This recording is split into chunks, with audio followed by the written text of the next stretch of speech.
అవతల లారీ వస్తుంది, car sudden లో వచ్చినాడు. ఇది సెంటర్ లో వస్తుంది ఆయిల్ ట్యాంక్, యాసిడ్ ట్యాంకర్. ఎక్కడ గత్యంతరం లేదు, దానికి దయ తొలగింది. ఎక్కడ నుండి ఎక్కడ పోతారు? అది చిత్తూరు నుంచి హైదరాబాద్. ఉదయం అందాజ 6:30 హైదరాబాద్ వైపు వెళ్తున్నటువంటి హైడ్రోక్లోరిక్ యాసిడ్ ట్యాంకర్ ను జగన్ ట్రావెల్ సంబంధించిన బస్సు వెనకాల నుంచి ఇట్టివ్వడం జరిగింది.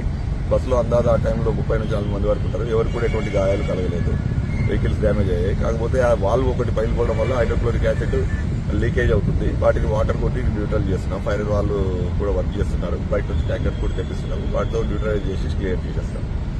చెప్పి బస్సు యాక్సిడెంట్ వల్ల మనకు హైడ్రోక్లోరిక్ యాసిడ్ మన ట్యాంకర్ కొంచెం లీక్ కావడం జరిగింది. అది కంటిన్యూ లీక్ అవుతుంది. మన వాటర్ బ్రోజర్తో టెండర్తో మనం స్ప్రే చేయడం జరుగుతుంది. మనకి ఎటువంటి ఫైర్ అనేది లేదు. 40 మెంబర్స్ ప్రయాణికులు ఉన్నారు.